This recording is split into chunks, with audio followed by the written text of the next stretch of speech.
Mm-hmm. What time is it? Adventure Time. I was going to say it's turbo time. Oh.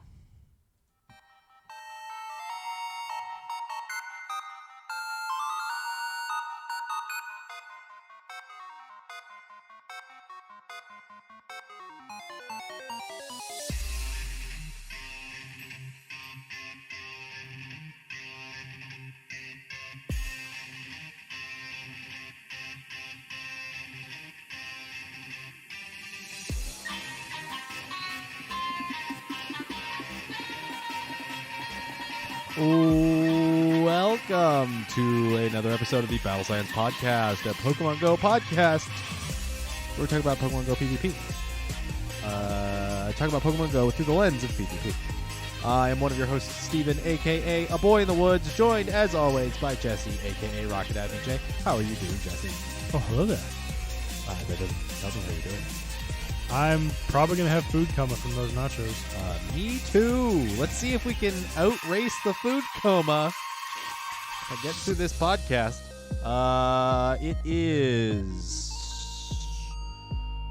mid-March of 2023. It is March 21st, 2023, as we are recording this podcast. We have some things going on if you're watching the video version over twitch.tv/battlescience or youtube.com/c/battlescience. You might know what is happening right now or what we might be talking about. But if not, we will be talking about April's Community Day, the current event that is the only one we know about, to my knowledge. I don't know if there's been leaks of whatever's coming next. This weekend's release of new Shadow Pokémon with a Rocket Takeover, and some other stuff going on this weekend as well in the PvP world. But before we get into all of the talky goodness, let me talk to you a little bit about how we continue to operate. If you want to support us and support the Battle Science Podcast, you can go over to patreon.com/battlescience and back us. Help keep the podcast feed a-rolling. Podcasting hosting services ain't cheap. But thank you to everyone who has already joined over at the patreon.com/battlescience. Thank you especially to our Triple P's Patreon podcast producers, the wonderful Winston the Champ, Evo Stevo, Jamar, and Dan P, aka Sorov, for being Triple P's and helping support us, or helping to support us in the things that we do.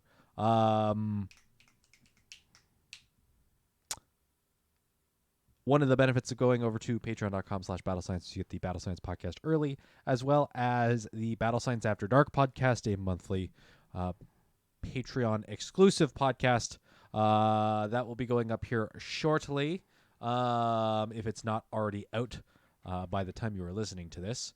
What did we talk about? We talked about Vancouver? Yep. Thoughts on Vancouver? It was Canadian. Everything was drenched in maple syrup. Was spoken every other word. And boy howdy was hockey being played on every street corner. I could not believe my eyes. Two truths and a lie. Figure it out. Joke's on you. All three were lies. It was an alright time. So if you want to hear us talk about the Vancouver Regional, as two people, you'd been to a Play Pokemon? No, have you been to a Play Pokemon event before? For Pokemon Go, no. I mean, but it previous to that. Yes. Okay. I took Jared. Way back in the day? Yep. What do you remember what generation we were on? Black and white. Okay. Was it like a regional tournament or was it like a local? It was regional. Okay. He made it to regionals. Was it here? It was here in Seattle then? The one we went to was. I think that was the reason why we went. Okay. Cool. Well, fingers crossed NAIC is coming here into Seattle. I don't think so. What I do mean, you it'd be incredibly convenient seeing as how both the other ones were. It would be. It would be like, oh, surprise! It's on our doorstep. Absolutely, let's go. It's just like the Halo Esport World Championship. I'd just be like, it's right here. It's done. What is? I feel like it'll be Mideast. Maybe. Last year's was what? I want to Florida. Say Florida, but no, I think they canceled that because of the COVID. Right? That was the year previous. The year previous. That was the year previous. This last year's NAIC, I want to say was. Let me do a quick search. 2022 play. NAIC.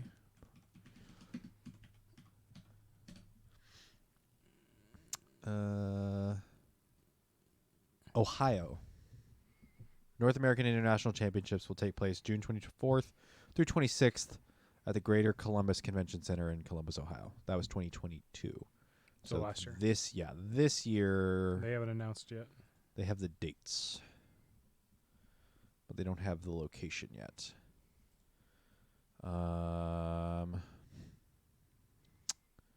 International Championship event, Latin America, Oceania, North America. Oh, no, they already have. It's Ohio again. Okay. There you go. June 30th through the July 2nd. Ooh, the holiday weekend. Oh, 4th of July? Yep. Technically speaking, yeah. I mean, but also it starts the day after my birthday, so. Wait, so does that mean July 4th on a Tuesday this year? That's messed up. Probably. It's kind of gross. That means I'll get Tuesday and Wednesday off. Oh, ew. Yeah, Come in and work one day. Maybe I could request the third off now in advance. Maybe. Yeah, that's kind of gross. I'll have to double check what my work schedule is going to look like. Although I don't even know if I'll be where I'm at currently all the way in July. I hope not, but that's a whole other tangent. Interesting. I thought that they hadn't announced it, but I guess they maybe already announced it and I wasn't paying attention. What if they just shadow dropped it now and we're just now figuring it out? Maybe. Can't guarantee. Yeah, if it was in our backyard, I'd be like, going. Speaking of shadow drop. Oh, it's a shadow drop. Oh, we're not there yet. Good one. But yeah. Speaking of that, let's do a transition. Giddy up now. This is the news roundup. All right. So first on the list of things to talk about, April 2023 Community Day, Togetic.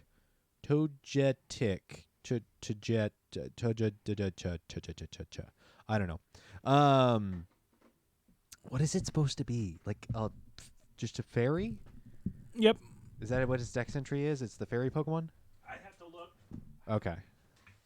Because I imagine Togepi is probably... It's the happiness Pokemon. Oh, Togepi's the happiness Pokemon? No, that's Chansey. I'm sorry. I would have called it the egg Pokemon.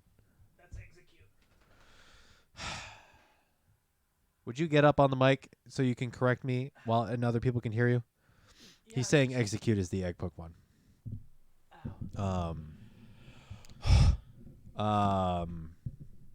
Saturday, April 15th from 2 p.m. to 5 p.m. local time. Trainers were excited to announce... Wait, what? Saturday, April 15th? Yeah. Uh-oh. Why? That's, yes. Do you have something going on the 15th? I mean, my birthday. Oh, nice. I'm good. Okay, is he knocking stuff over? No. That's me. Little rascal. Featured Pokemon, Togetic will appear more frequently in the wild because its first form is a baby. So if you remember back in the day, Magmar and Electabuzz, for Community Day in November, like 2 or 3 years ago. A little ways ago. Magby and Elekid were in eggs During the Community Days. During the Community Days. It was 2 days back to back. One was featured on one day, the other was featured on the other. Was that the case? Were they back to back or were they back to back weeks? I think it was weeks. Okay. Don't quote me on that. I don't remember either. I don't remember exactly. Yeah, which was a choice and were fantastic. Like I honestly don't think it moved. It didn't move the needle on raids, and it didn't move the needle on PvP, and it just gave them coverage. It gave subpar Pokemon coverage moves, like subpar coverage moves. So like The Nidorans. Huh? Just like Nidorans both getting Thunderbolt and Ice Beam. Oh, Nidorina and Nidorino. Yeah. I guess. Although they have PvP eligibility, so They do? yes. Nidoking does? Nidorino, not necessarily. Yeah. But Nidorina is definitely PvP worthy. Oh, yeah. In several, it definitely in more niche metas, but you could probably make it perform somewhat in GBL. And by the way, I thought it was Poison Ground in the second form. It is Poison Ground in the third form. It is straight poison to begin with for the first two forms of both, I imagine. Yep. Togetic. If you're lucky, you might encounter a shiny one. Its shiny has been released for a while. Yep. Oh, I think originally when how long? Togepi dropped as a shiny, it was during an Easter event. Yes. So featured attack for Togekiss, its third form, which was released in what, Sinnoh? Yes. Togepi was Togepi and Togetic were Johto. okay. I thought Togetic was the generation after. Nope. Interesting. Togepi and Togetic, and then Togekiss was a Sinnoh release. Evolved Togetic during the event or up to 5 hours after. 5 hours after. A long time after. To get a Togekiss that knows the charge attack, Aura Sphere. Yay. I didn't pull up the comparisons. Aura Sphere in trainer battles is 100 power. Gyms and raids, it's 90 power. It has 5 or 10 more damage for the same amount of energy that Flamethrower has. And it has roughly the same coverage as Flamethrower. You're more or less trading the ability to hurt grass to hurt rock. Which it's already flying. So Grass already has that coverage, but you're not running any flying moves. right. But then again, most people aren't using grass against Togetic unless it's Venusaur. Yeah, I mean it does have Aerial Ace, so you could be running it Aerial Ace instead of Ancient Power. You could be running Aura Sphere and Aerial Ace, which would be interesting. It's especially with Charm, because Charm just takes forever to get to the that energy. Does Ancient Power require more energy than Flamethrower? no. Okay, off the top of my head, I couldn't tell you one way or the other. It's trading because Flamethrower and Aura Sphere will both be super effective against the ices, which will beat the flying. the ice, the steel, and I think that's the only shared one. You pick up Aura Sphere adds 2 more things it can hit super effective against. Mm-hmm. Where with Flamethrower you only get one thing that you very rarely see. Mm-hmm. It's an interesting micro upgrade. Yeah. I feel like this is much like what was the most Slowpoke? It's not moving the needle potentially. I honestly I think the surf on the Slowpoke line It helps it. it's a much better upgrade. True. And then Water Pulse, yes. Yes. Whereas this is kind of like a it's a diagonally forward. It's not Boom Burst. Oh, thank God it's not Boom Burst. I think the interesting thing here. Wait, is this the second Pokemon to ever learn Aura Sphere? Because Lucario. I feel like something else has it. Let me go to PvPoke. I feel like it's some sort of legendary that no one thinks about.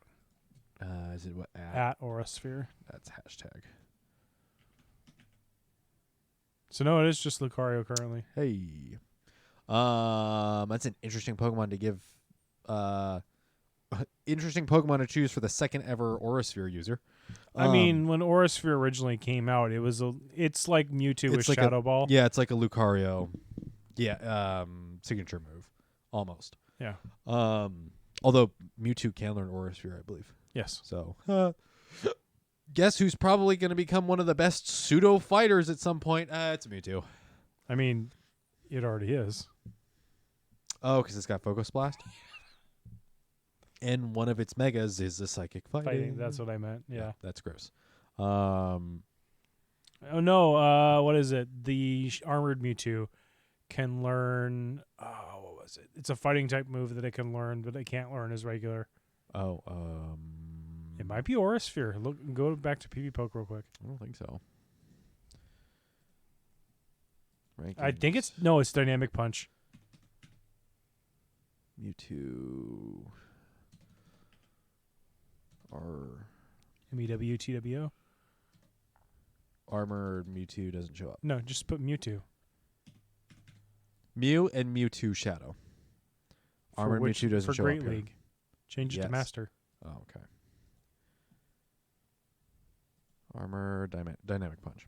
Okay. But that's super niche. Also, Mewtwo Armor. Can Mewtwo Armor be traded? Yes. Okay, so it can be re-rolled stat-wise. Yes. Yeah. All right. So it's set to already have its mega. Armored Mewtwo will not be able to mega. Correct. Yeah, that I can guarantee you without it even But being they'll out. just add Dynamic Punch to its mega normal. Maybe adding God, that would be so Aura Sphere? gross to have Dynamic Punch on regular Mewtwo. I wouldn't. Then I would put Aura Sphere. Yeah, it makes more sense. Yeah. Hadouken. Give it Aura Sphere and put it in the Mega Raids and make it a legacy move for that weekend. Another one. Might as well. Might as well. Community Day special research story spreading cheer for $1 equivalent pricing tier in your local currency. You'll be able to access Togetic Community Day exclusive special research story. Stay tuned for when tickets for the special research story go live. Don't forget, you're now able to purchase and gift tickets to any of your friends, blah, blah, blah, etc., etc. Tickets are non-refundable. You dig. Event bonuses. 2 times candy for catching what? Well, never mind. I thought I heard you say something else. Interesting. 2 times candy for catching Pokemon. 2 times chance for trainers level 31 and up to receive Candy XL from catching Pokemon. Incense, excluding daily adventure incense, activated during the event will last for 3 hours. 1 additional special trade can be made for a maximum of 2 for the day. Quarter hatch distance when eggs are placed in incubators during the event period. I don't know if this overlaps during the Easter event, but I imagine the Easter event will have at least half hatch distance, if not a quarter hatch distance as well.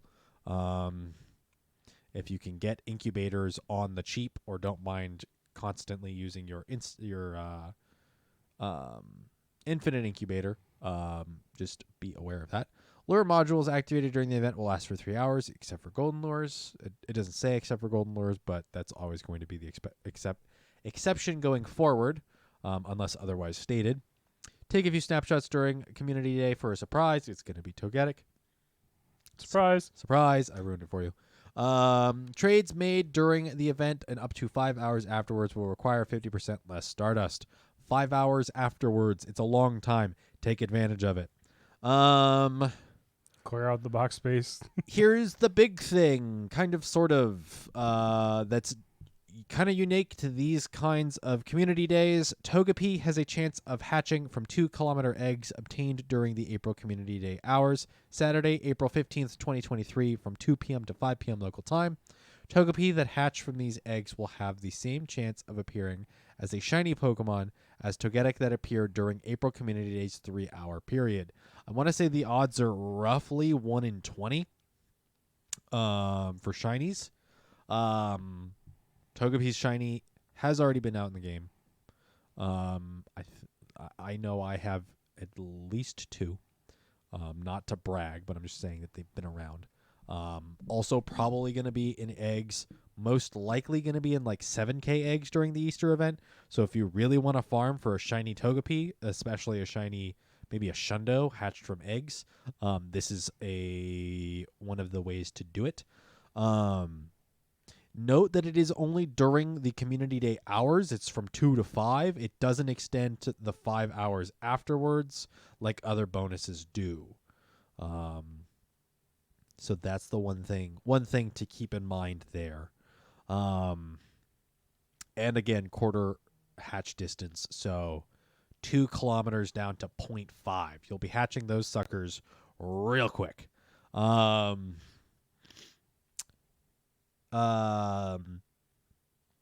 one thing to keep in mind on this one is that Togepi has a chance of hatching from 2-kilometer eggs. It does mean that 2-kilometer eggs will probably have something else in them. No idea what. It could be other Easter event stuff. It could be the stuff that's just in 2-kilometer eggs by default currently. So we'll have to wait and see. Execute Bunnelby and what's the other one? Chansey, Happiny maybe? Not happening. The other rabbit. Bunnelby Lopunny? The previous form of Lopunny. What's its name? I don't know. You have my game. You could look it up. The rabbits. Reboot. Oh, That would be a time to release it. yeah, it is the year of the rabbit. Wait. Is it the year of the rabbit? It's Lunar New Year of the rabbit. Interesting. Why do I remember having a Lunar New Year event but not having it be the year of the rabbit? Because we didn't have any rabbit Pokemon other than Baneri. Ah, there it is. That's the one. Yes. Bonus raid battles after Community Day, Saturday, April 15th from 5 p.m. to 10 p.m. local time for 5 hours after. After the 3-hour Community Day event ends, trainers will be able to take on unique 4-star raid battles. Claiming victory in one of these raids will cause more Togetic to appear around the gym that hosts the raid for 30 minutes. While you're in the zone, you'll have a timer that shows 30 minutes that counts down. When you leave that zone, that timer will no longer appear, so you'll know kind of when you leave. But I want to say you and I looked at it as like 300 meters, which is like several football fields. Roughly. It's like a long, it's a reasonable different distance. So I will say from what we experienced with Slowpoke Community Day, we dropped lures and those didn't seem to affect it. I think we saw a couple of additional spawns. I think the biggest thing is when you go to a new area, do the raid first. Don't catch the Pokemon around the raid until after you've beaten it, because all of those Pokemon are going to turn into the one from the raid. The spawn points are going to deactivate as regular spawn points. And revert to whatever the Pokemon you're doing from raids. Because I know Proto Man was complaining that he wasn't seeing any spawns. And after the fact, later that night, I reached out to him and I was like, were you catching everything before you finished the raid? Yes. That's why you didn't see anything. Because those spawn points were already taken. Yeah. Interesting. But that's kind of like what we did for the second part of the Slowpoke raid hours. We went to a different raid. I had to sit in the car, but you decided to walk around, and you started seeing that, right? You saw more Slowpoke spawns while walking around. Yeah, I would say find one that's somewhat central to a park, or like a raid that is either in the middle of a park or reaches most of a particular route, like a walking path of a park. Or someone with good spawn density, like a Target or something. A little shopping center. Yeah, that's not a bad idea. If you're not able to, if you don't get the particular Pokemon you're looking for as far as like stat combo or something, these are good options for additional catches for a community day. Benefit is, at least here in the Pacific Northwest, or here in the U.S. as well, I think maybe all of North America, daylight savings time has happened. So we have an extra hour of sunlight. Yeah, we have some extra time as far as sunlight. I don't think it gets dark until 7:20. 7:28. Yeah. So you have some extra additional time. Yeah, 5 hours extra, especially on as late as it is, as far as the evening community hours. It's a really long time. It going all the way to 10 is kind of a questionable decision as far as like, are you able to be safe at 9? Does 10 it go till 10? I thought it was 9. It's 5 hours. It goes till 10. From 2 to 5 is the normal community day hours. and then the bonuses go until 10. It's a long time. But the downside is you have to have someone that does a raid to get the spawns. Yes, either you have to do the raid or somebody else has to do the raid for you to see those spawns. If you have enough people, another thing you could do is, assuming the raid is there long enough, you can rotate when and who does the raid. Mm-hmm. Reset the timer. Yep. Don't forget to speak into the microphone. I was readjusting, and now I have HR coming over here to tell me how to speak into the mic properly. Yep. Thank you. Timed research focusing on Togetic will be available from 2 to 5. Complete tasks related to catching Pokemon and receive up to 5 Sinnoh Stones. Oh yeah, that's right. This evolution is going to require Sinnoh Stones. Field research, April Community Day themed field research will be available. Catch Togetic to earn rewards such as Stardust, Ultra Balls, and more. And stickers. They actually don't have any examples of what the stickers look like here, which is, I think, a first. You'll be able to get event-themed stickers by spinning Pokestops. They did announce this one pretty early. Them from the in-game shop. Don't they normally announce the Community Day like the week after? Yeah. Yeah. So this is on brand for them. So it's interesting.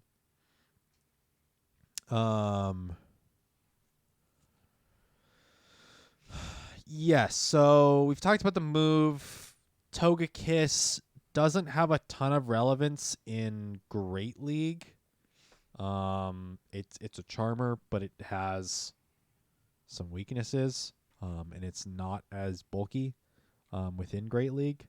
Yes, hello dog. I am human.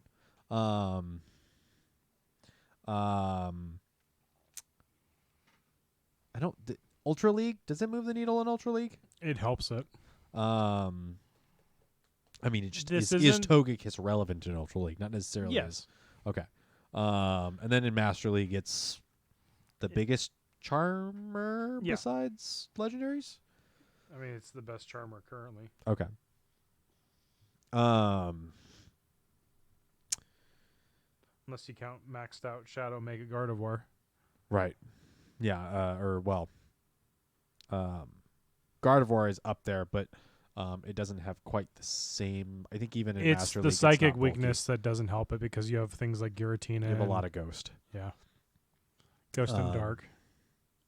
So yeah, Togekiss I think probably shines the most here in Master League. Does Aura Sphere really help it a whole heck of a lot in Master League? It's kind of questionable just because of Flamethrower. Dialga and Metagross don't like it. Yeah, that's true. I mean, but in that case, like Flamethrower still does kind of sort of the same, and Metagross, because the Metagross is Dialga then resists neutral. fire. That's true. So you'll win against Dialga a little bit more, but you'll be a little less advantageous with Metagross with Aura Sphere. Yeah, because that trades it to neutral damage. It turns it into neutral. So, but neither. But it doesn't neither have of stab those in you want to either. be up against anyways, because both their charge or steel moves one-shot you. Yes. So it's kind of a not fantastic. So. Yeah, it doesn't move its place much. It just offers more variety. Mm-hmm. You said there was a couple people in the local groups asking, "Hey, why is this just a specific PvP? Or is this a specific PvP inclusion?" The answer is yes, but not a good one. No. Not a super fantastic one. Not as good as Fairy Wind could have been for it. Yeah, we looked that one up last episode, I believe. So, Fairy Wind would have helped it be a better PvE or getting to things like Dazzle and Gleam faster. yeah, it wouldn't have even been a PvP, benefit really. So, Because we had looked up the PvP analysis of what Fairy Wind would do for it, and it didn't move it anywhere. It just gave it another option of a move. no, I want to say it turned one tie into a win, and that was it. Yeah. So, But that also gave it access to getting to charge moves faster than it would with Charm. yeah. With something like Ancient Power, you could potentially get the buff on that and make a difference. That's true. But your charge move isn't doing the same kind of damage. No. So without having another, getting the buff on Ancient Power doesn't help it a whole lot because its damage its damage per second is just not fantastic Mhm. anyway. And with Fairy Wind, you're not doing a whole lot of damage, and you then have to expend all the energy to use an ancient power, and then Hope you get the buff. Yeah. hope you get the buff, and then spend all the time getting to an additional ancient power Mhm. or a flamethrower or a sphere in this case. Both of which again have the same energy requirement, so it's going to take you a minute to get there, unless you're running Aerial Ace, which I don't think many people are. No. But it is in the case of speed, it is faster. You will in fact get there faster. So, that is all that I have here. You have any final comments here on? Togetic is an extra Stardust on catch. Because it is a second form. So that is something that if you are going out, pop a star piece. It's worth it. The weather types you're looking for are either going to be, because as Togetic, I want to say it's a flying normal. I don't think it's a fairy until it evolves. I have your game. I'll look. I believe you're incorrect. I believe it is a flying fairy. Nope, flying fairy. I'm sorry. Yep. I'm used to gold and silver where it was a flying normal. So you're looking for, most likely people will have Mega Charizard, which Mega Charizard Y, I believe, Yeah, for flying. is the flying fire. So you'll get bonuses on the flying type. You also have things like Pidgeot. You have Pidgeot, Gardevoir. I think that's it right now. I think so too. Yeah, I believe so. Because Rayquaza or Groudon don't hit either of those types. Sorry, not Rayquaza, Kyogre. Kyogre and Groudon don't. Mega Mawile isn't in the game yet. Nope. And Absol is still straight dark. I thought it was Dark Fairy. No, we always think it's Dark Fairy. I don't believe it is Dark Fairy. I think we've confused ourselves enough there. But that is April Community Day. Again, April 15th from 2 p.m. to 5 p.m. local time. It is a Saturday. Mark it on your calendars. It is far enough away. Try and request those days off if you need to, if you work those weekends.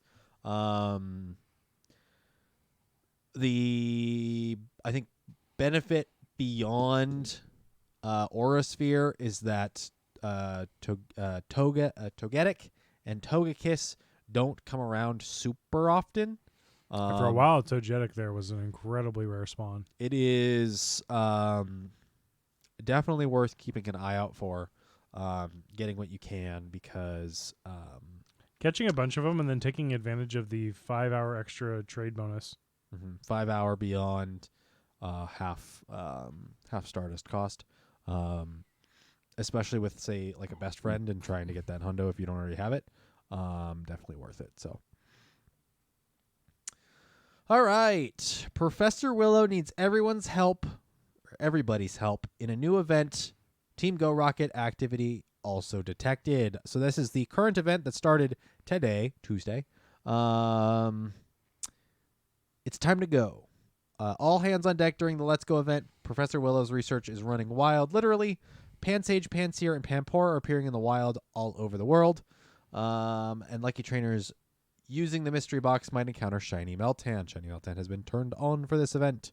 If you don't know already, Shiny Meltan is a limited shiny where they only turn it on for certain events. This is one of them. Some trainers have noticed a shift in wild Pokemon that Ditto is transforming into. Better keep an eye out. We've also received reports that Team Go Rocket might be planning to revamp their efforts and change more species of Pokemon into Shadow Pokemon in their schemes. Stay alert, trainers. Let's go. Tuesday, March 21st, that's today, at 10 a.m. to Wednesday, March 29th, that's next Wednesday, at 8 p.m. local time, so 10 a.m. today to 8 p.m. next Wednesday local time. Meltan. The key to catching Meltan is the mystery box, which can be obtained by sending a Pokemon from Pokemon Go to Pokemon Home, or the Nintendo Switch titles Pokemon Let's Go Pikachu or Pokemon Let's Go Eevee. When you use the mystery box during this event, you might encounter Shiny Meltan if you're lucky. Trainers will also have an increased chance of finding an XXS or an XXL Meltan during the event. In addition, you'll be able to open the mystery box more frequently during the event.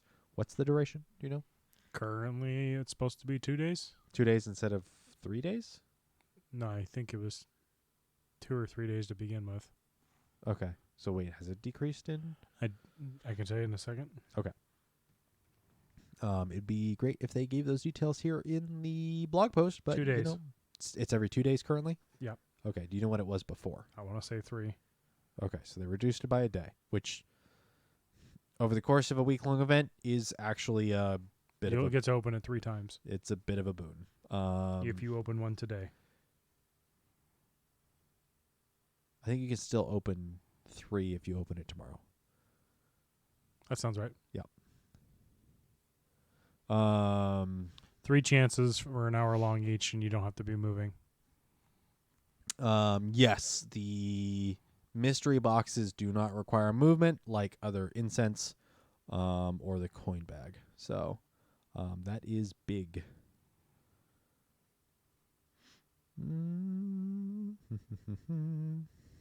All 3 Nice. monkeys are regionally spawning.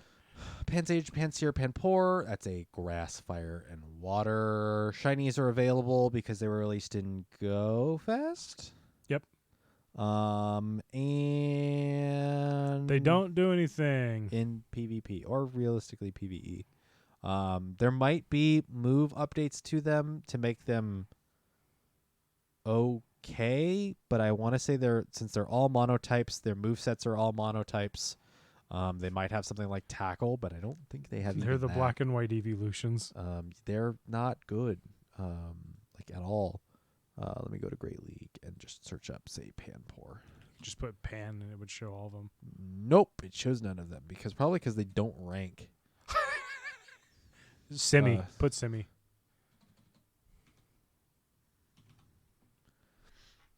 Simi. Ooh, that's actually interesting. Simi Sage has Vine Whip, Bite, Grass Knot, Crunch, and Solar Beam. So Grass Knot Crunch.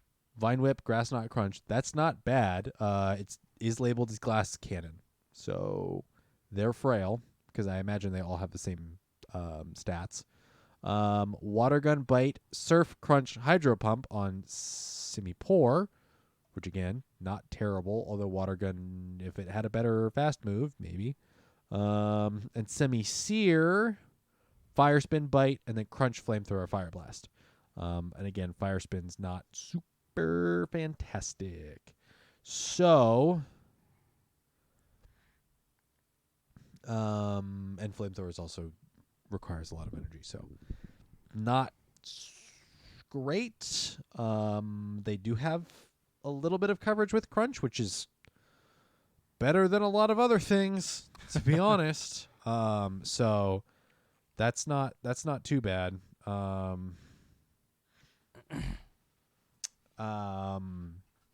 But yeah, overall not super fantastic. So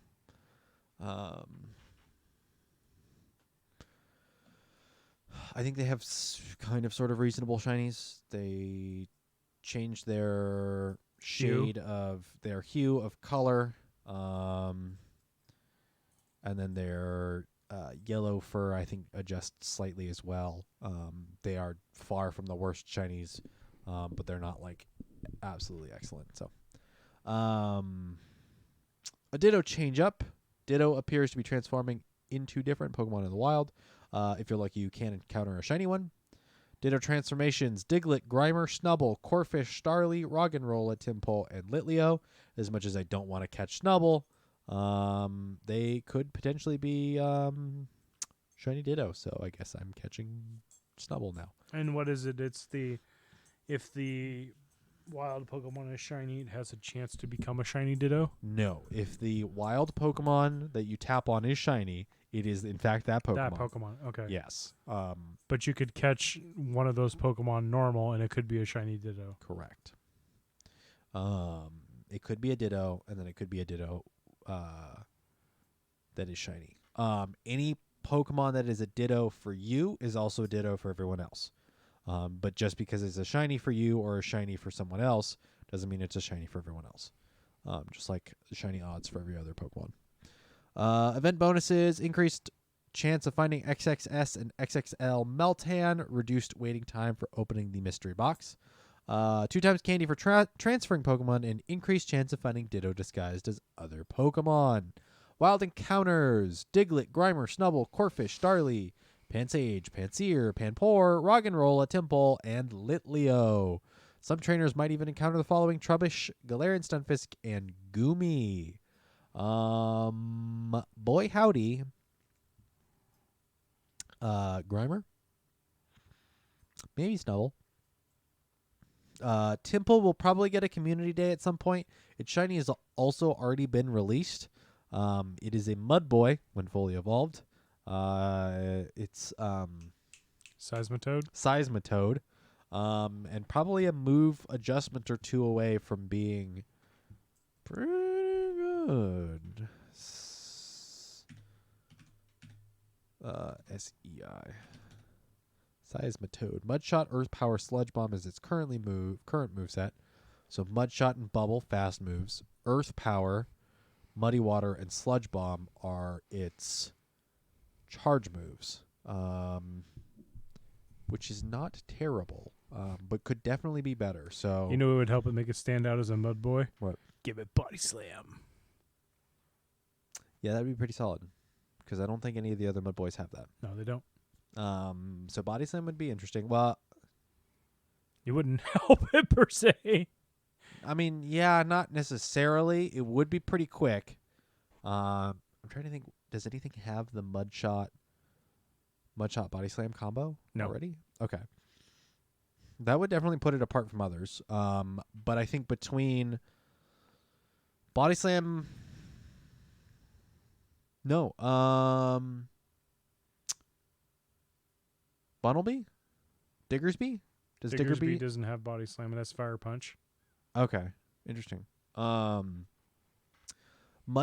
and then giving it either Body Slam or, say, Surf or Hydro Pump or Weather Ball or both, I think could make it a Could also get very Scald. good.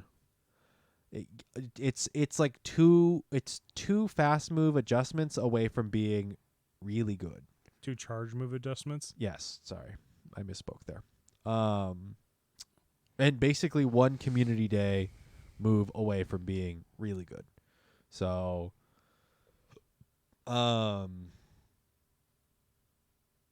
yeah. So if you're looking for Ditto and you see Temple, you might as well catch him. Yep. Also, the shiny turns it orange. It turns Temple orange, but Seismitoad turns a mint green. Turns green. That is correct. Which is one of those odd ones where it stays the same color non-shiny throughout its 3 forms, but then its shiny changes color on its 3rd form. It's like the Nidos in that respect. Yeah. Where for one reason or another, the Nidos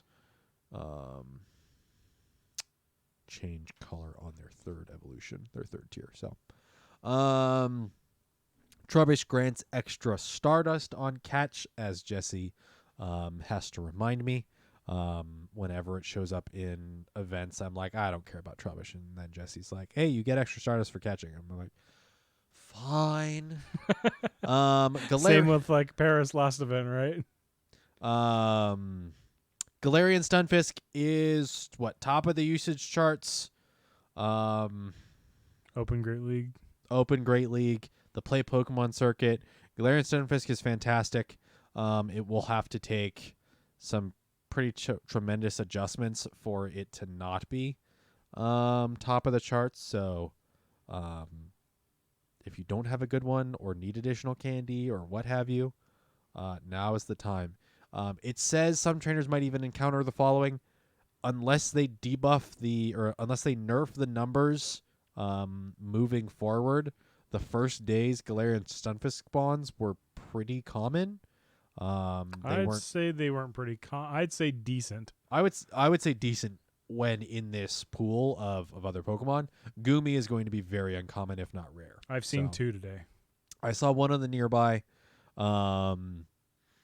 I didn't play a whole heck of a lot, but I did have the game open on on my commute. So I was able to keep an eye out for stuff. But Galarian Stunfisk I've seen like maybe 10 plus on one day. So an evening running about is probably going to you're gonna find a couple. So raids. The following Pokemon will be appearing in raids. Lugia is gone. No, Lugia hasn't come yet. It's Thundurus right now. Oh, let's see. Incarnate form. Why is it in a different order then? Incarnate form Thundurus will appear in raids from Tuesday, March 21st to Tuesday, March 28th. Lugia will appear in raids Tuesday, March 28th to Monday, April 10th. So the very, very end of the day, the very, very end of the event, because I believe this event's going to the 29th? 29th? Somebody tell me. Yep, 29th. So basically until the last day, Incarnate Form Thundurus will be in raids, and then the final day, Lugia will appear in raids, and will go all the way to April 10th, which is 2 weeks. I think that's normal-ish? No, that's a little longer than normal. 2 weeks for a 5-star. Mega raids currently. Mega Venusaur will appear in raids from the 21st to the 28th. And Mega Alakazam will appear from the 28th to April 10th.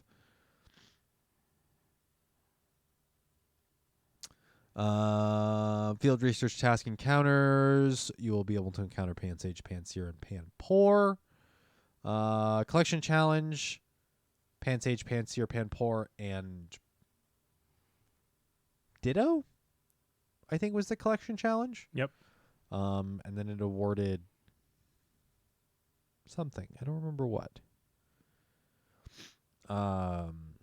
Meltan and 5,000 XP. And I believe like berries or something. Seasonal special research and everyday hero. Throughout Season 10, Rising Heroes free special research will be available for trainers. Spend some time helping out Professor Willow and see what surprises you discover. Special research will be available to claim until the end of Season 10 Rising Heroes on June 1st at 10 a.m. local time. Season 10 ticketed timed research Willow's Wardrobe. We've talked about this, I believe, before. Throughout Season 10, ticketed timed research will be available for trainers to purchase. The season-long research will allow trainers to unlock a new costume inspired by Professor Willow. It will also lead to an encounter with a Melmetal that knows the charge attack Double Iron Bash. Evolve Meltan during the timed research, which is the duration of the season, to get a Melmetal that knows the charge attack Double Iron Bash. It is 70 base power in trainer battles and 50 base power in gyms and raids. It is similar to Aura Sphere on Togekiss, a bit of a side grade. Double Iron Bash. I believe you described it as a Steel Dragon Claw, which is an interesting option. So, you are off the mic. You cannot respond. Thumbs up. Yep, he's agreeing. That is in fact what it is. Don't die on me. I don't want to. I believe it's the socks. Yep. Team Go Rocket Takeover from Saturday, March 25th at 10 a.m. to Wednesday, March 29th at 8 p.m. local time. Save Shadow Regi Ice. Giovanni's icy demeanor is as chilling as ever, and this time his plot includes using Shadow Regi Ice. A new special research story will be available at the beginning of this event. Progress through it to receive a Super Rocket Radar and chase down Giovanni. You can claim the special research up to the end of Season 10, Rising Heroes, on June 1st, 2023 at 10 a.m. local time. Event bonuses. Team Go Rocket will appear more frequently at Pokestops and in balloons. And you can use a Charge TM to help a Shadow Pokemon forget the charge attack Frustration. So Frustration will be TMable from 10 a.m. March 25th, so Saturday, to Wednesday, March 29th at 8 p.m. local time. You have a bit of a duration there. Team Go Rocket already, per this season, is supposed to be appearing more frequently at Pokestops and Balloons, or at Pokestops. Balloons should be, I think it's once the event starts on Saturday. once the event starts on Saturday, they'll be spawning more frequently on stops, and Balloons should be on every 3-hour rotation rather than every 6-hour rotation currently. Shadow Pokémon. Team Go Rocket Grunts, as well as their leaders Sierra, Cliff, and Arlo, will be using different Shadow Pokémon. Help Spark, Blanche, and Candela overcome their adversaries, and rescue the Shadow Pokémon. In addition, Team Go Rocket has also turned the following Pokémon into Shadow Pokémon. Defeat Team Go Rocket Grunts to save them. Also, Pokemon that traders rescue from Team Go Rocket Grunts may be shiny Pokemon if you're lucky. I don't know if there's going to be a difference in odds between leaders and grunts, but this is a quality of life thing that like kind of just maybe needed to happen like a long time ago. So it's nice that we have it finally. New Shadow Pokemon currently. We are looking at Shadow Alolan Grimer, Shadow Phanpy, Shadow Trico, Shadow Torchic, and Shadow Drifloon. So Trico and Torchic are now joining Mudkip, as all 3 Hoenn starters are in Shadows. They might swap out with the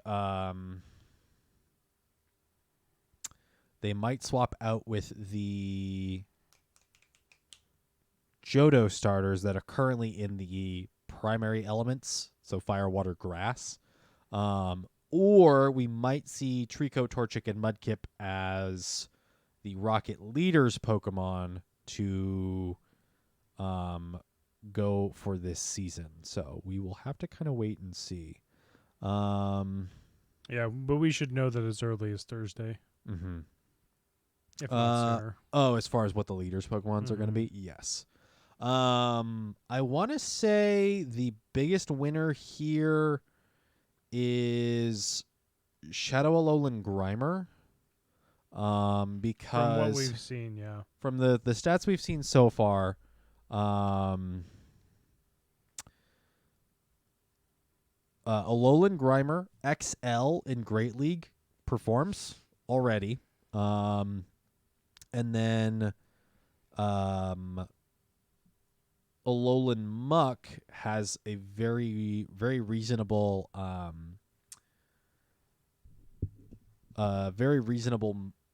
move set and has been relevant before as well, running Dark Poison with some bulk. I don't know if Shadow is just an inherent benefit for it. As far as like Alolan Muck, it gives it some more option. It's somewhat I think spammy. It's trading the XL bulk that it has and gets more damage out of it. Grimer for sure. Muck, I think, is... Muck's interesting because it does have a bit of spam to it, and that's where I think a lot of Shadows can benefit from. Mm-hmm. Whether it's an entire upgrade from it is kind of questionable, just because from one meta to another, sometimes the Shadow is better than the non-Shadow, and sometimes the Shadow is better than the non-Shadow. Sometimes one's a little bit better than the other, depending on the meta. So, the benefit is Alolan Grimer and Grimer share the same candy pool, so catch a bunch of Grimer. Mm-hmm. If you don't have enough XL candy to max out a Shadow Alolan Grimer, and then just start doing grunts for Alolan Grimer. The other one of the kind of not necessarily winners, but ones to look out for is Shadow Drifloon. Flying Ghost, I don't really know which one it's going to appear in. I think it's been a while since we've had a big update in the Shadow Flying pool. So it might go there rather than the Ghost pool, which has been updated somewhat recently with Golett. Yeah. Drifloon doesn't see a whole lot of action. Drifblim used to be pretty solid in the Ghost, Like Halloween Cup and stuff. in the Halloween Cup, and as a Ghost user. So it was Shadow Ball. Icy Wind. Well, it's Shadow Ball Icy Wind now. Before it was Shadow Ball Ominous Wind, I think. Way back in the day. I don't remember that far. Yeah, way back in the day. Which was an interesting combo. I want to say I quickly skimmed over. I think Jerry Seawolf's details on it was talking about the Shadow Drifblim Icy Wind gets a bonus because it doesn't have stab, whereas the Shadow Ball prefers the regular because It's already a nuke move. yes, because it's a nuke move and it has stab. It doesn't necessarily need the Shadow bonus. It doesn't need the shadow bonus. How is it looking with return though? That I don't know. If you want to go to Jerry Seawolf's Twitter page, I want to say he had a breakdown there on what his thoughts were. And that's one person that I would most certainly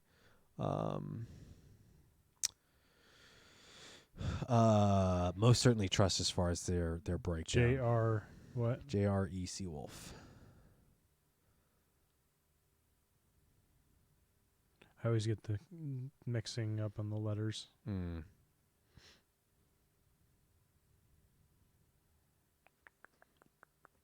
Trico and Torchic are both frail. I don't think they would have a whole heck of a lot of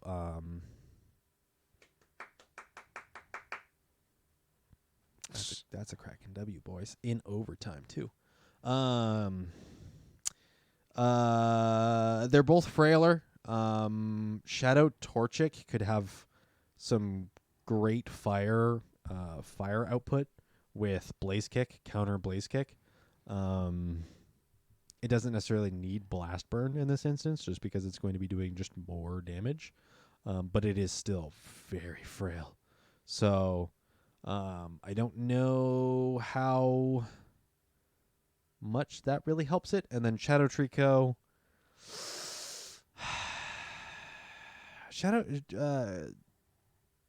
We talked about it.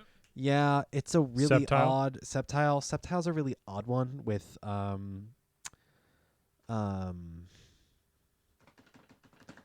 like just a multitude of move options that it's kind of all over the place. It can run, I think, a couple of bug moves. It has Dragon Claw. And I want to say Frenzy Plant's not really ideal on it No, because you it want has Leaf Leaf Blade, which is just faster and has comparable damage output in like the damage over time. Or it has, I think, better damage over time just because it's faster. It's a really odd one that, like, I just, as a pure grass type third evolution, just won't see a whole heck of a lot of play. Maybe a move adjustment in the future might make it really good, but currently doesn't have a whole lot of relevance currently. So, are you looking for it? I don't see it. Interesting. I'll look. And Shadow Fanpy. Shadow Fanpy hasn't had that. Donphan hasn't been relevant, I don't think, ever. It does have counter. It's got an interesting moveset. Do you want to look up Donphan's moveset for me? I think a Shadow might actually benefit. It'll benefit it a lot, but I don't think it makes it relevant, which is a bit of a bummer, as Donphan is a pseudo fighter with counter. I think it's got Dig as one of its primary moves, and Dig's just terrible, unfortunately. So your fast moves are Charm, Counter, Mud Slap, or Tackle. One more time? Counter, Charm, Mud Slap, or Tackle. Oh, Charm, though. You never expect that one as a Shadow Charmer. It doesn't get Stab, which is a bit of a bummer, but... Charge moves are Body Slam, Earthquake, Heavy Slam, or Play Rough. One more time. It's a ground type that doesn't use ground type moves. Interesting.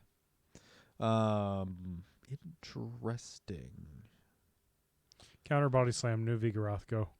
Hmm. New Vigoroth that's weak to moist.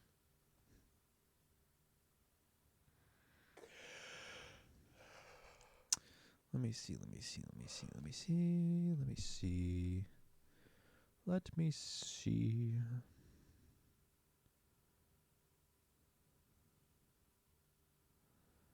I swear I saw Jerry Seawolf, but it might have been a retweet rather than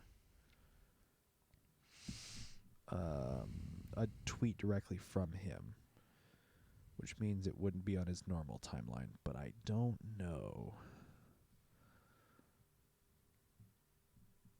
Maybe it was somebody else. That's odd. I could have swore it was him. Yeah, because now I'm back a couple of days, and I'm looking at Slowpoke content, and I want to say I saw this, like, yesterday. There's no way I'm going to find it at this point, though.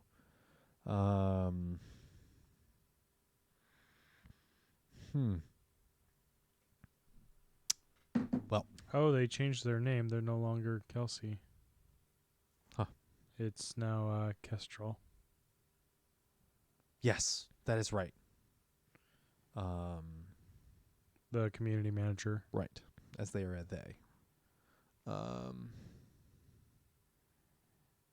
MX Kestrel. Which I was actually reading a book that had a character. It was sci-fi, so it was in the future, where they were referenced as, I think, MX dot, so not a Mr. or a Mrs. And I think that's pronounced mix, but there isn't an I, so I'm not entirely sure. If somebody knows, let me know. I think it's a mix. It's not a Mr. or a Mrs. It's a mix. But again, no I, no vowel. I do not know. X is weird. Is it mix or is it mex? I don't know. I'll figure it out. Eggs. Nothing changes? I don't think. For 12k eggs, Larvitar, Absol, Skorupi, Sandile, Scraggy, Pawniard, Volibee, Dino, Panchim, Skrelp, and Salandit. There's more. Scroopy used to not be in there for a minute, and neither did Skrelp. Interesting. They put them back. Okay. Can we please just take Larvitar out of 12s? Larvitar and Absol don't need to be here. I mean, Absol maybe because it's the only way you can get it right now. I mean, it was in the wild for Hoenn Tour. Yep. Dino's had a community day. Remove it.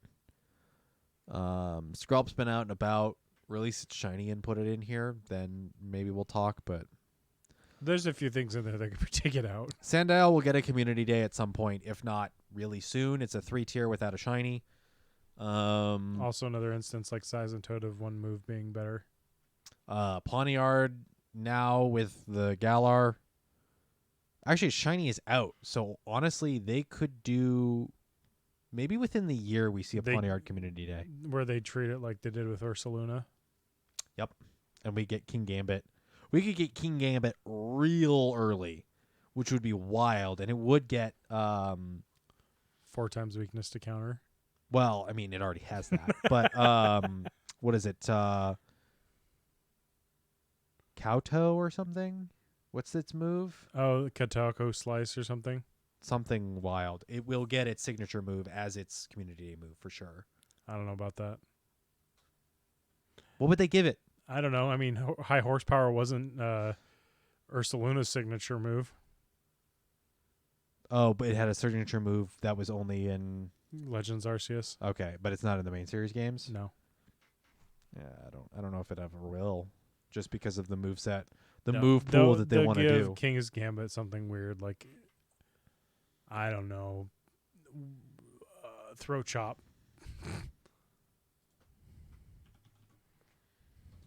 King Gambit.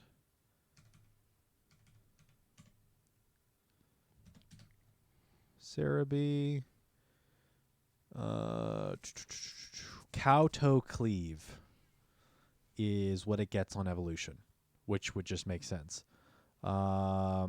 Physical dark type move, 85 attack, 10 PP. PowerPoints.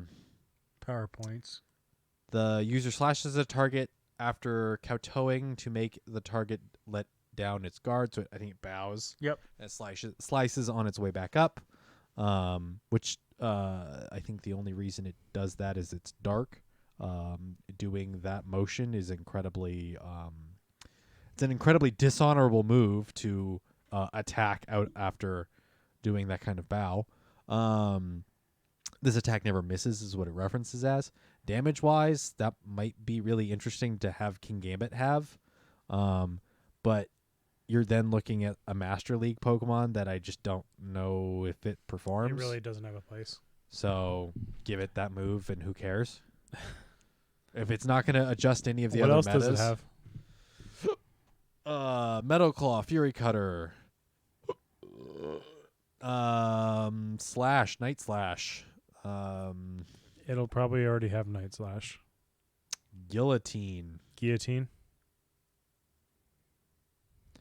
That's not a go. it's an Oko. Yeah, Oko That's normal not a move. go. That's not going to go into go.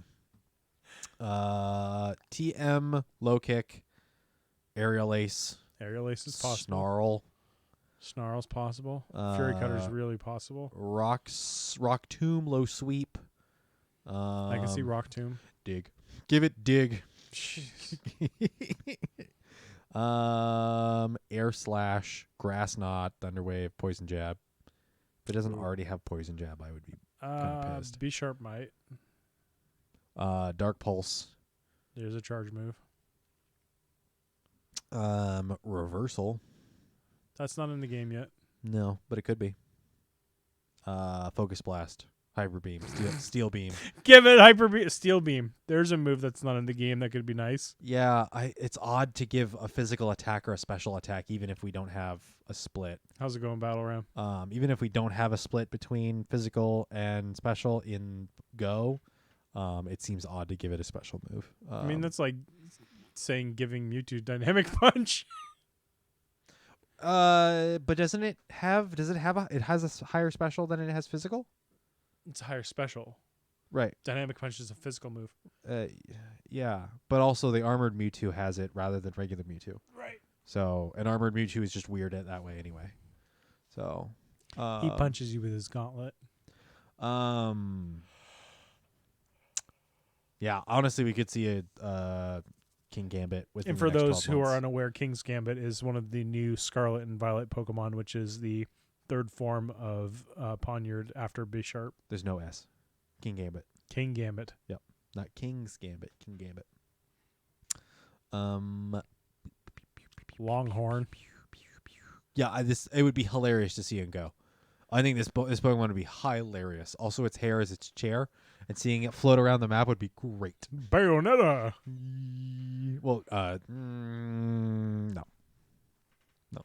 It's not like Bayonetta. I mean, it's kind of, but it's not really like Bayonetta. But yeah, I think Ponyard Community Day could definitely happen. Also, it's in a giant pool of 12k eggs. This is abysmal. So, this stinks. Field research task awarding a mysterious component will be available. It'll probably be Battle 2 Grunts. Battle 2 Grunts to get a piece. A component. Good for you. Yes, things, stuff. If you're listening to this podcast on a Friday, go do the thing and prepare yourself for rockets. It's good stuff. Get your Shadow Mudkips.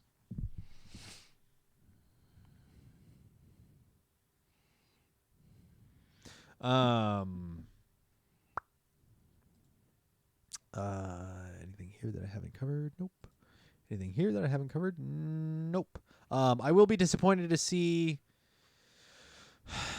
Beldum leave Sierra. I have not gotten a good Great League Shadow Metagross, and I haven't gotten the shiny either.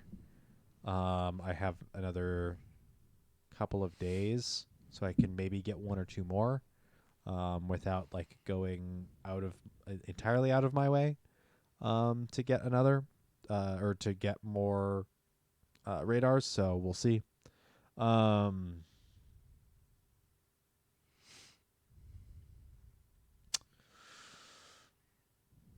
Yeah. Also, if you haven't gotten your Shadow Registeel, do it ASAP before this weekend, and you lose the opportunity to. We've rotated through the Shadow Beasts twice, correct? I think only once. Have we only ever rotated through everything once? Uh-huh. No, we rotated through the birds twice. The Cantonian.です. The Cantonian Shadows, I believe we've rotated through twice. I will be able to tell you. But we haven't rotated through anything else twice, to my knowledge. Though there is things in the master file that reference Shadow raids, so it wouldn't surprise me if the legendaries come back in raids somehow. Why is he freaking out? Raid Shadow Legends? Oh, shut up. I'm gonna aura sphere you from over here. Special fighting type move. Smack you from downtown. You are yeah, correct. You're ridiculous. The birds we have had twice. Okay, that is what I thought. Same with the Lotties. Did we have them twice? I have 2 Latias. Do you have 2 Latios? No. So I think you might have used 2. Might have, yeah. You used 2 radars on that. Yep. I do have 2 Shadow Entei. How's that possible? I think we've been able to double up twice. Okay. I might not have done in Raikou then. Okay. Huh. I want to say Shadow Suicune was actually pretty reasonable. I have 4 Shadow Mewtwo. Yes, that cycled through a number of times. Yeah. That was around a handful of times before they swapped it. Yeah, I have 3 Articuno, 2 Zapdos, 2 Moltres, 4 Mewtwo, 2 Entei, Suicune, 2 Lugia, 2 Ho-Oh, but one's the regular Ho-Oh, one's the Apex. Same thing with Lugia, I imagine. One's a regular and one's an Apex. And then Registeel and 2 Latias.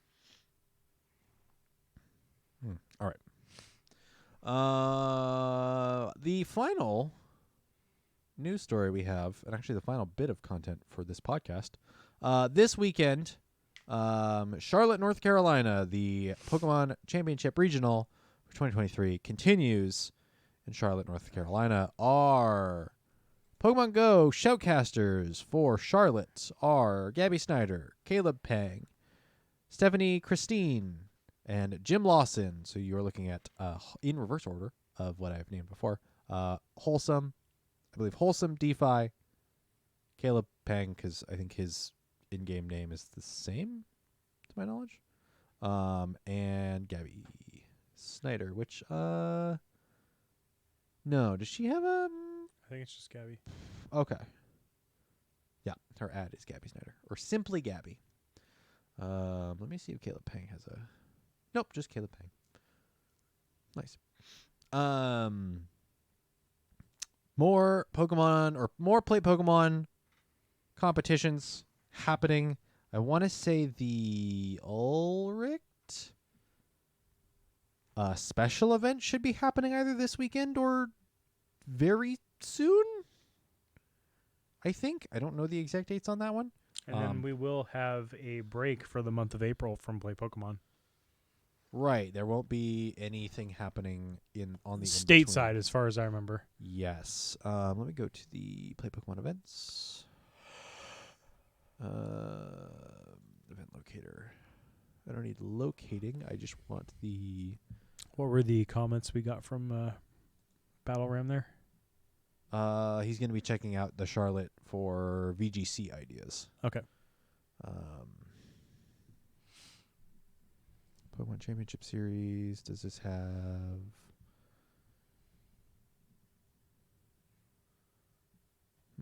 This doesn't have the list of all of them, but yes, thanks. Stuff. With these shadows coming out, I don't know if it's enough of a turnaround for them to be in the tournaments? They released information on that. Let me see if Play Pokemon tweeted about it or if it was somebody else. They did say officially that one group or the other was actually going to be held off as far as eligibility for the next. I think Go Stadium put out something. I mean, they always put out something. Or at least they retweet it. So let's see if they put a bunch of other stuff. Here we go. It's their pin tweet, which is smart. Event legality dates for upcoming Pokemon and moveset changes. So the Galarian birds are banned indefinitely. So it's Galarian Articuno, Galarian Zapdos, and Galarian Moltres. Charlotte, March 24th. The Surf line of Slowbro evolutions are eligible for Charlotte and moving forward. And then on April 1st, Fort Wayne and Sydney will then have the availability for the Shadow Pokemon, the new Shadow Pokemon that are released with this Team Go Rocket takeover. So your Grimer, Alolan Grimer, and Alolan Muck, both purified and Shadow, will be eligible. Your Fanpea and Dawnfan, both purified and Shadow. Your Trico, Torchic lines will both be available, both in Shadow and purified. Your Drifloon and Drifblim, and your Reggie Ice. Those will all be eligible April 1st for Fort Wayne and Sydney, and then in tournaments beyond. So. Interesting enough that the Galarian birds are permanently banned. I don't remember seeing them being overall effective. No, I don't believe they are, but I think it's a matter of availability. Yeah, that wouldn't surprise me. And it just kind of makes sense in because that finding them below Great League in itself is really random. Mm-hmm. And I think it's much like how Buzzwole was for day one for GoFest for Seattle. Mm-hmm. Is unless you had it, there was nothing you could do. Yeah, and I think it's interesting how Buzzwole's kind of has really fallen off. I mean, it's just Noctowl. It doesn't want to see Noctowl. That's true.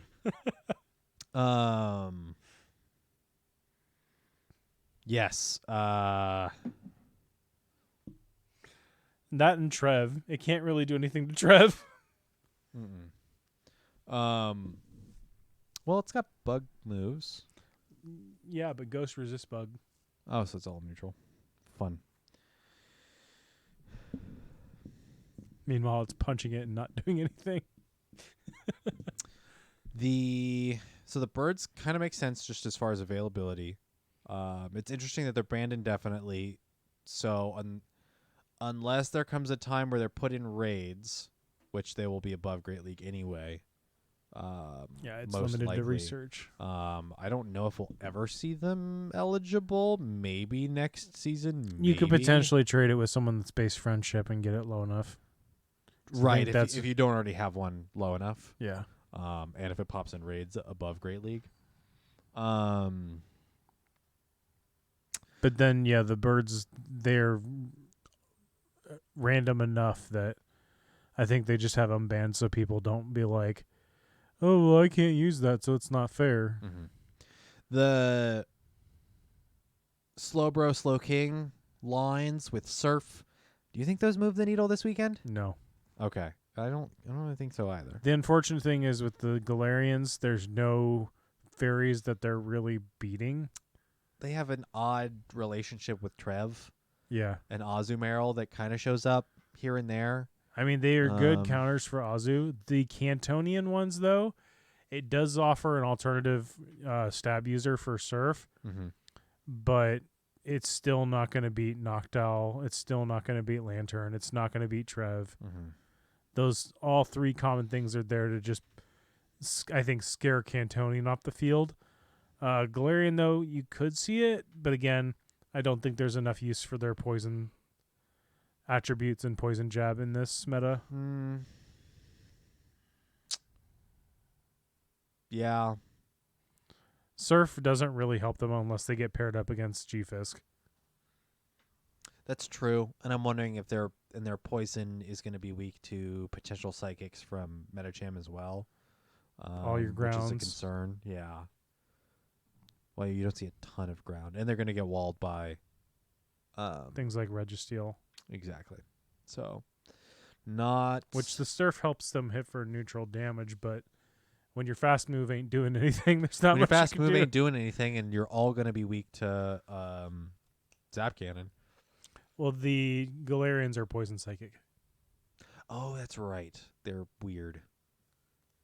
Oh, poison psychic. So that means they're going to quad resist any fighting.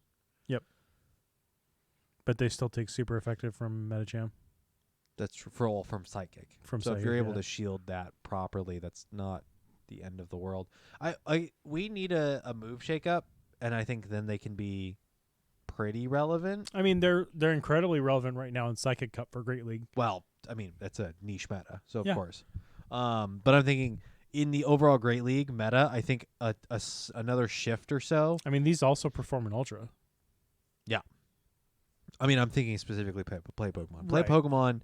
These can move the needle and play Pokemon, but we need an additional move adjustment to kind of shift. I mean, it around. did make it easier for people to get their niche level hundo Galarian or regular Slowpoke with the community day. That's true because they do come out to around Great League, don't they? Yeah. Yeah. Ridiculous. It becomes like the Alolan Grimer. Gross. But unfortunately, they didn't get Surf. They still have the same moves. What do you think the Shadows? Do you think the Shadows are gonna change? I think honestly, I don't think it'll Grimer's change the meta right now. okay.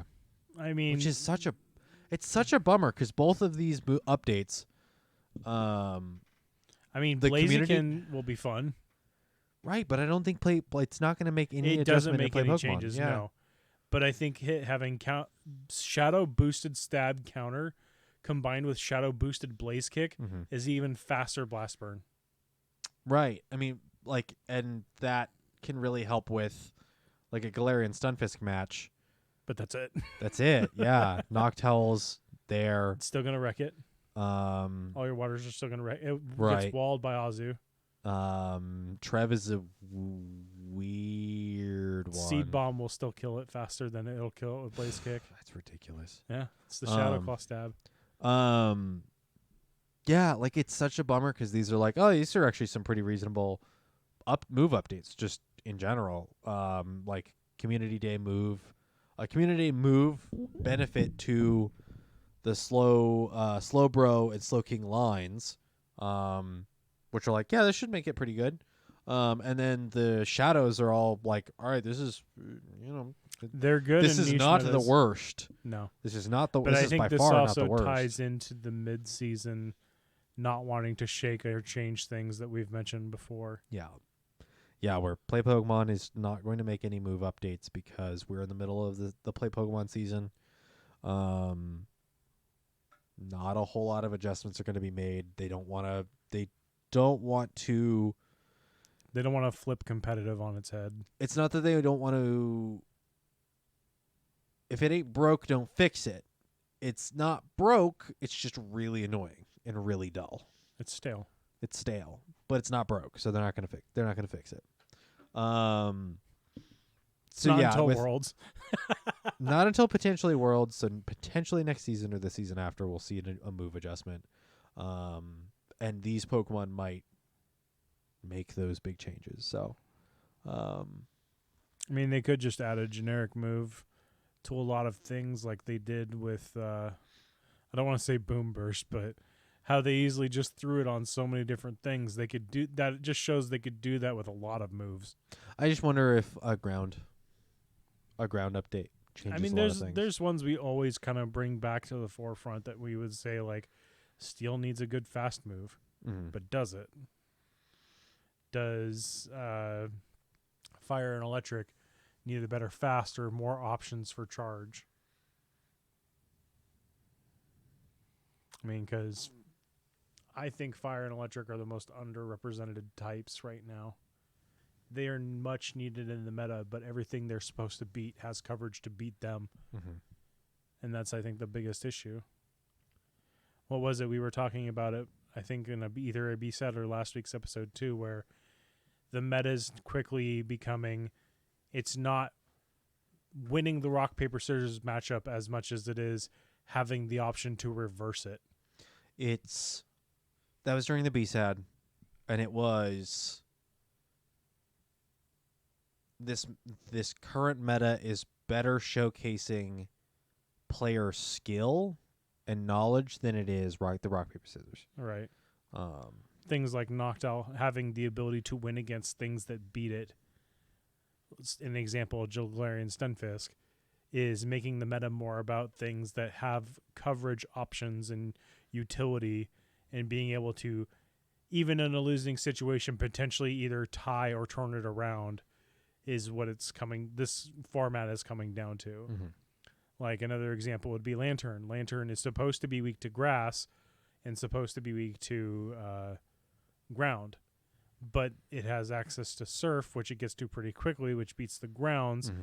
And the grasses that are around will either get destroyed because most people are pairing it with Noctowl or something that beats those grasses. Yeah. And your viable grass options, I mean, what have you seen lately? Venusaur used to be the top dog. Trev. It's only Trev. It's only Trev. I don't know if I've seen another grass type. Yeah. You So. probably won't. Not for a while. And I definitely don't think Because I can guarantee you. Sceptile is not going to replace No. it. So And even with something like Go-Goat coming into the mix, I don't think that'll move anywhere. a normal grass. Yeah. Because it'll still get punched hard by Metacham. Mm. It'll still it's lose true. to Noctowl. Yeah, as much as I like something that then gives the bird to ghosts, like fighting is just too dominant. So we'd need a dark grass. We have Shiftry. Huh. Too bad it still loses to Noctowl. Well, I mean, so does Trev. So Yeah. but no one's running Shiftry. But Shiftry also gets punched by Darks and crushed by Fairies for anybody that's running them, and Ice. Not punched by darks, punched by fighters. Yeah. Yeah, it's just unfortunate. I mean, we did get Gimme Gold dropped, and unfortunately it's nowhere good enough for competitive. I mean, its moveset just doesn't allow it to be good in Pokemon Go. The one that could save us all is the Sword and the Shield. I don't know if Aegislash is really the... I think it is. It resists Noctowl's flighting. It's weak to Shadow Ball, but everything takes Shadow Ball to phase. It beats Trev because it resists any grass moves it has. But it's weak to the Ghost. Right, but if Trev gets, or if Aegislash gets Night Slash, that's a chance for it to even get faster and harder. And then Fires have to step up. Yeah. So I wonder if I would be honestly really interesting to see it announced or released, and then shortly thereafter or shortly before a fire buff. It doesn't even necessarily need a fire buff. We could see some sort of ground change too, because it's still weak to ground. Right. Watch Dig become relevant. Because it's not. I mean, I've said it before. That would make there's the a lot Doug trio line so much better. There's a lot of things that have Dig, and it's just not good. I have the Shadow Doug trio just waiting. There's a lot of things that have Dig, especially as coverage. The and Nidos, it's bad. Both forms of the Nidos have Dig. It's really bad. But if they gave it a buff, let me just open up PB Poke real quick, because I do kind of want to end the show. But I want to see what in Great League has Dig. It's a lot. #Dig. No, @Dig. Diggersby, Gligar, Zangoose, Dunsparce. I mean, nothing's going to replace Drill Run, though. Not unless they make Dig real good. Linoon, Spinda. Ooh, Spinda. Holy. You should look at Spinda's moveset. Psycho Cut, Icy Wind, Rock Tomb, and Dig, and then Sucker Punch. Sucker Punch. That's wild. Kanto Marowak, Nidorino. Kanto Marowak is one fast move away from being good. Mud Slap, Rock Slap. Let's see. Mud Slap and Rock Smash is fast moves. Rock Slide, Bone Club, Earthquake, Dig, and Frustration. Yeah. Yeah. That's a shame. It could get Tackle. It would make it so much better. That's absolutely. Oh, what a wish! God, it would be so good if it got Tackle. If only we had said that 6 to 12 months ago, before Tackle got buffed. We'd be like, "What are you talking about? That Yeah. is ridiculous." Nidorino for it. Nidorina. Graveler gets. Graveler if it got a Dig buff. Because currently it's a Rock Slide Rock Blast, and it's not great. Most rock grounds are pretty bad though. Right, but why is it running dual rock type moves? Because in a it's weird fast bait. legacy is mud shot and it gets to those real quick. Right, but in a weird bait complex, it's just bad. Eradicate. Quilava. Make it good. Ember, Flame Charge, Flamethrower. Give it Flame Charge and a buffed Dig, please. I don't think that moves it. Gabite, dude. Gabite might be really interesting. Mudshot, Takedown. No one's using Takedown. But Mudshot, Flamethrower, Twister, and Dig. Make Dig better. And then give Dig to Garchomp, man. Make it redonkulous. And then you start looking at really small things. So things Would you that make just it don't an make sense. avalanche clone? But I guess that just becomes a drill No, run clone. I want something fast. I want something ridiculous. So I want a ground body slam. Yeah. Yeah. That's called Mud Bomb. So is that exact? Oh, well. I think Mud Bomb's like 5 energy Or more. a though. weather ball or something. I honestly would want something like Body Slam, even if it did less damage but had a debuff. Where it had a lowers attack or something. Because Attack or defense. It's an evade. That's true. Either a defense buff. Like a 30% chance to defense buff. So make it like, what was the Obstagoon's move?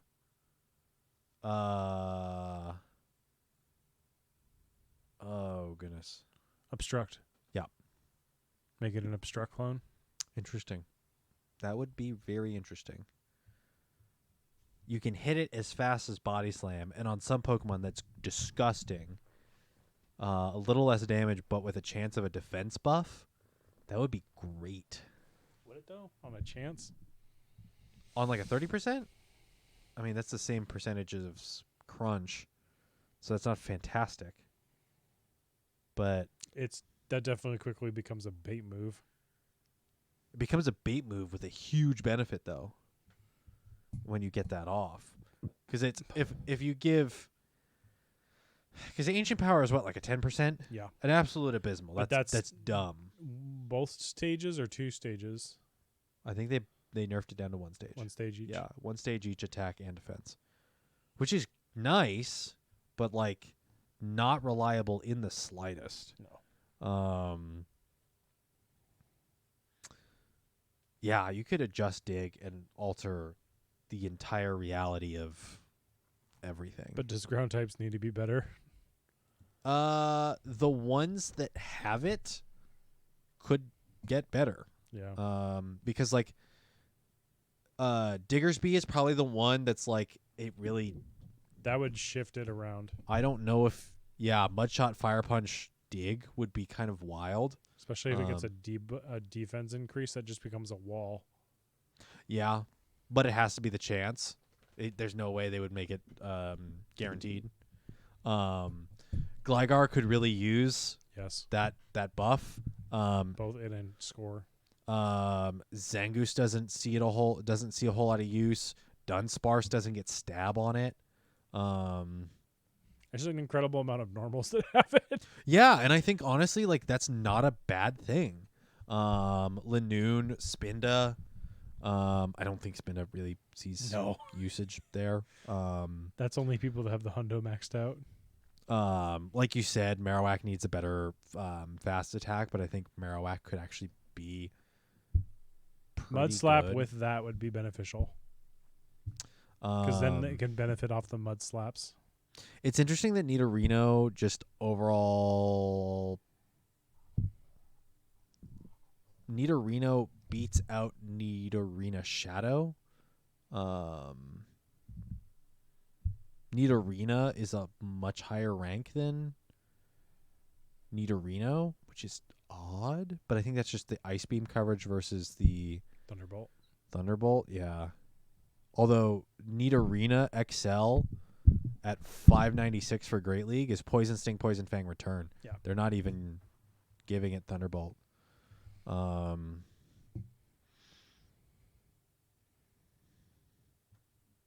that's interesting. But yeah, giving it Dig, giving the option between, say, Sludge Bomb and Dig.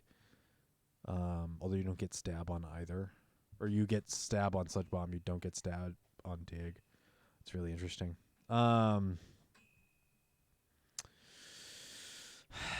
Yeah, I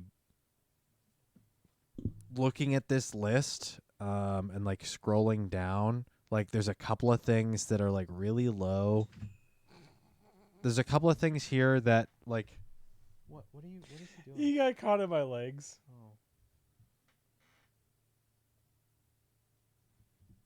I think there's a handful of things that if they gave a Dig a buff and then gave it to one or two other additional things, because it's not on Doug Trio.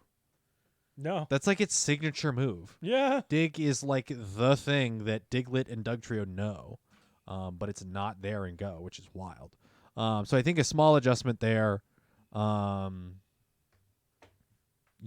an adjustment on Dig and giving it to a couple more Pokemon could really shift the meta overall, because then that gives you additional counters to Registeel, to Galarian Stunfisk.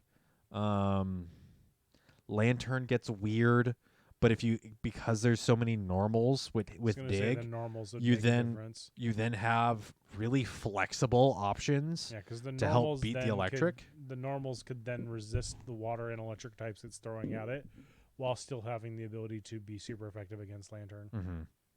And a lot of the normals have like an electric move or a grass move, so you have additional coverage for things. You have additional coverage for things like Swampert, in a really dynamic normal type, which you do then have to be very careful with fighters, which then pumps up maybe psychic users. So a lot of quite a handful of things will then sort of shuffle, and I think even that one move change can alter the entire thing that we're looking at. But I think that's the kind of example that Play Pokemon's trying to avoid right now.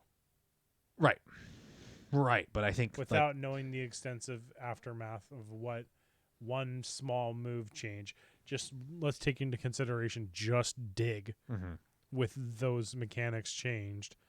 How does that overall affect the Pokemon that know the move, what they're beating, and what's beating them? Yeah, because things like Trev might become more used.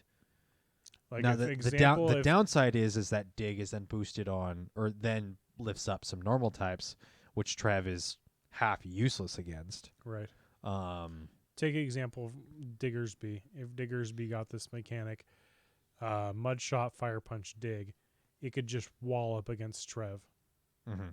It's got answers to Trev.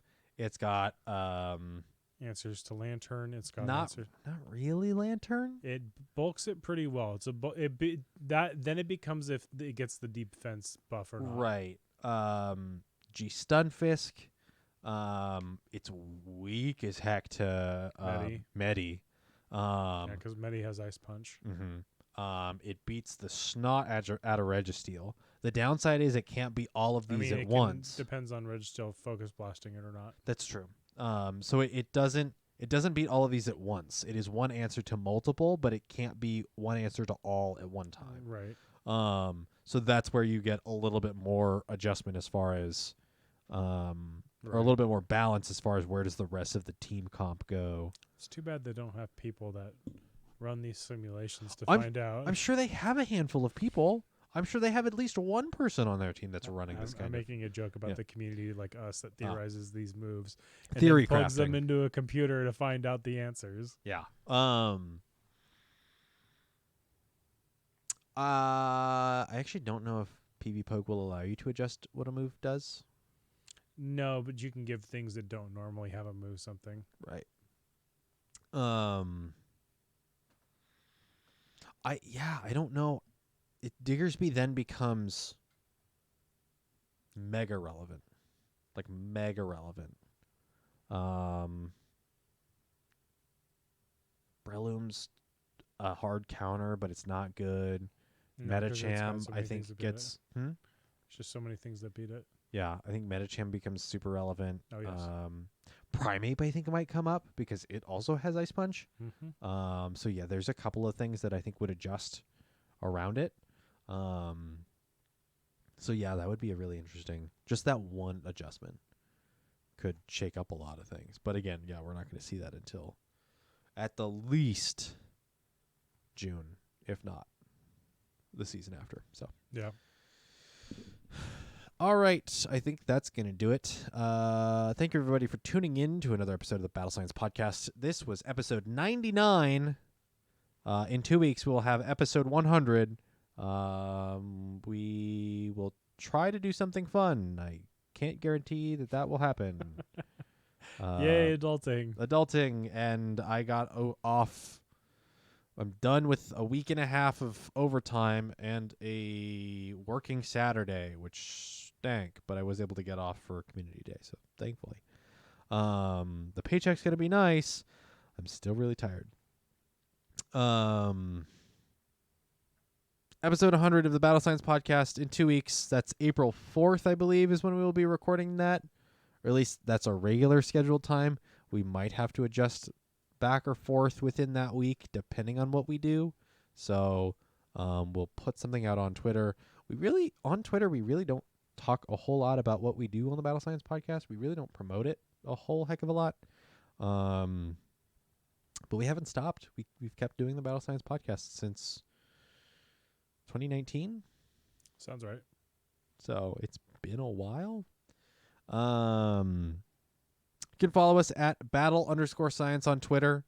You can go over to the Battle Science Discord. There is no barrier to entry on the Battle Science Discord.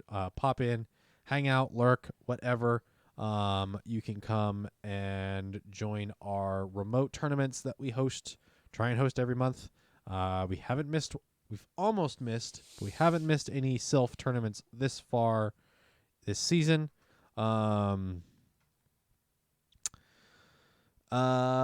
Discord, Twitter, youtube.com/c/battlescience for video on demand versions of the Battle Science Podcast, as well as I've been doing main series game runs on stream and putting the video on demands up there as well. I haven't gotten to Violet. Fingers crossed. I think tomorrow I'll be able to get to another video of Pokemon Violet. Nuzlocke sort of thing. Let's see. I don't think there's no Pokemon Go. There's no Go Battle Day or anything this weekend, so that should be just about all. No additional stream or anything else going on, so I think that's it. Just pretty chill weekend. Fingers crossed, pretty chill. Tune in to the Play Pokemon circuit there in North Carolina. It's not Raleigh. Where is it? Charlotte? That sounds right. Because I think Raleigh is South Carolina. Don't quote me on that. I don't know my Carolinas very well. Sweet Caroline. Oh, okay, it's a different song than I was. It's a different song than I was anticipating. Where